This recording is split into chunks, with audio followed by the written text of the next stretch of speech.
Hello दोस्तों, welcome back my channel. Guys आ चुके हैं और एक नॉलेजेबल वीडियो के ऊपर रिएक्शन लेकर। आज का वीडियो वायुसेना से रिलेटेड होने वाला है। वीडियो बहुत ही नॉलेजेबल होने वाला है गाइस, एंड तक देखना। आई होप इस वीडियो से आप लोग को बहुत कुछ जानने को मिल जाएगा। अल्फा डिफेंस की वीडियो आप लोग को ओरिजिनल वीडियो का लिंक मिल जाएगा in the description. So let's start this video. आप देख रहे हैं अल्फा डिफेंस हिंदी में आपका स्वागत है। आज के इस वीडियो में हम लोग बात करने वाले हैं भारतीय वायुसेना के बारे में। इकोनॉमिक टाइम्स में एक आर्टिकल किया गया है जिसमें कहा गया है कि इंडियन एयरफोर्स अपने हिस्टोरिक लो पर, जी हाँ, इस समय भारतीय वायुसेना के पास में 31 स्क्वाड्रन्स है और ये स्क्वाड्रन स्ट्रेंथ 1965 के बाद में सबसे कम नंबर है। जब भी कभी इस तरीके का कोई भी आर्टिकल आता है तो आमतौर पर लोगों की तरफ से क्वेश्चंस पूछे जाते हैं और क्वेश्चंस चारों तरफ होते हैं। ये क्वेश्चंस जरूरी है और ऐसे ही अकाउंटेबिलिटी आती है। लेकिन हम लोगों को एक चीज समझनी पड़ेगी कि डिफेंस में जब भी कोई डिसीजन आज लिया जाता है तो उसका इम्पैक्ट 10 साल के बाद दिखाई देता है। एग्जाम्पल के लिए समझिए, अक्टूबर 2018 में भारत और रशिया के बीच में S-400 ट्रायम्फ को लेकर एक डील हुई थी और इसकी डिलीवरी अभी भी चल रही है।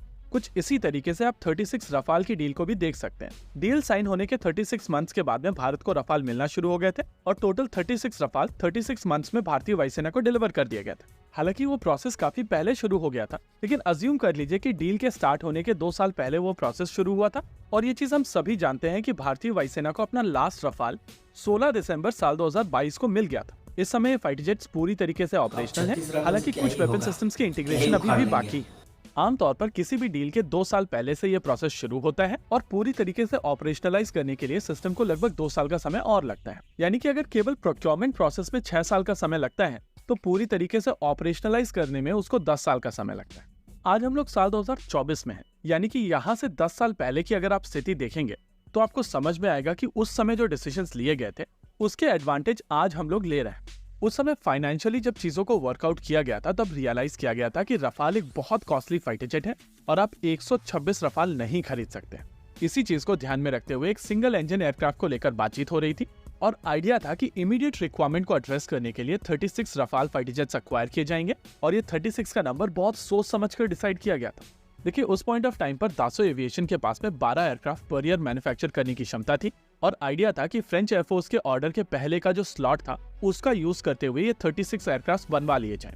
उस समय रफाल फाइटर जेट्स में कुछ चेंजेस किए जा रहे थे और फ्रेंच एयरफोर्स के लिए इन फाइटर जेट्स को ऑप्टिमाइज किया जा रहा था। आइडिया था कि ये ऑप्टिमाइज वेरिएंट साल 2023 से बनना शुरू होंगे और इसी वजह से भारतीय वायुसेना की तरफ से ये जो नंबर डिसाइड किया गया था वो 36 का था, ताकि इस ऑर्डर के शुरू होने से पहले भारत की डिलीवरी कंप्लीट हो जाए। रिकॉर्ड्स के लिए मैं बता दूं कि भारतीय वायुसेना को अपना लास्ट रफाल 16 दिसंबर साल 2022 को मिला है। तब से अब तक अगर आप रफाल की डिलीवरी को देखेंगे तो फ्रेंच एयरफोर्स के लिए 13 रफाल साल 2023 में डिलीवर किए गए हैं और केवल 6 एयरक्राफ्ट इस साल अगस्त तक डिलीवर किए गए।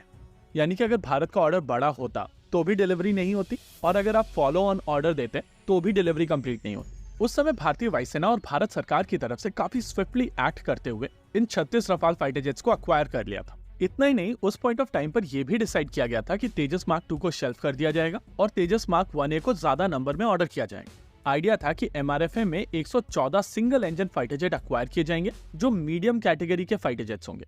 अभी आप अपनी स्क्रीन के ऊपर साल 2017 की एक न्यूज को देख रहे हैं जहां पर पर्रिकर साहब की तरफ से कहा गया था कि 114 single engine fighter jets strategic partnership model के तहत भारत में बनाए जाएंगे। यानी कि आइडिया था या तो ग्रिपिन या F-21 भारत में बनाया जाएगा, लेकिन दोनों ही केस में ये एयरक्राफ्ट काफी हद तक यूएस के ऊपर डिपेंडेंट थे और S-400 ट्रायम्फ की डील के चलते भारत के ऊपर सैंक्शंस का खतरा लटका हुआ था। इसके अलावा ग्रिपिन ई और F-21 दोनों पेपर के ऊपर थे और ब्राजील को अपना पहला ग्रिपिन ई साल 2022 में मिला है। दूसरी ओर लगभग इसी समय तक भारत रशिया के साथ में FGFA को लेकर बातचीत कर रहा था और आइडिया था कि लगभग 200 FGFA फाइटर जेट भारत में बनाए जाएंगे। अब साल 2021 में आपने 83 तेजस मार्क 1A का ऑर्डर दिया है और इस समय हम लोग साल 2024 में हैं, लेकिन अभी तक पहला फाइटर जेट डिलीवर नहीं हुआ है। ये बात सच है कि इस समय पूरे वर्ल्ड में सप्लाई चेन इश्यूज चल रहे हैं, लेकिन कारण जो भी हो, ये सारे प्रोजेक्ट रेस्पॉन्सिबल हैं भारत को आज इस स्थिति में लाने के लिए। तो दोस्तों ये था पूरा मामला, ये था पूरा वीडियो गाइस। अब बहुत कुछ जानने को भी मिला वीडियो से। हाँ दोस्तों, इस वीडियो को देखकर मुझे एक बात और भी पता चला। 2021 में हमने 83 तेजस MK1 का ऑर्डर दिया था, मगर वो अभी तक एक भी तेजस हमें नहीं मिला। मेरा कहने का मतलब है कि 3 साल हो चुके हैं, अभी भी हमें एक भी फाइटर जेट नहीं मिला। अब और कितना साल लगेगा क्या पता गाइस। चलो मानता हूँ कि पूरे वर्ल्ड में जो है फाइटर जेट का प्रोडक्शन को लेकर प्रॉब्लम चल रहा है, फिर भी दोस्तों आप लोग सोचो अगर ऐसा ही चलता है तो मुझे जहाँ तक लगता है कि कहीं पाकिस्तान हमारे जो वायुसेना है उससे ताकतवर ना बन जाए। फाइटर जेट का क्वांटिटी के हिसाब से, सिर्फ क्वांटिटी का बात बता रहा हूँ, ठीक है। और हमसे ताकतवर तो सोचने का बात पाकिस्तान भूल ही जाए। वो सिर्फ वो सपनों में ही संभव कर सकते हैं, और सपने देखना उन लोगों को बहुत ही अच्छा लगता है।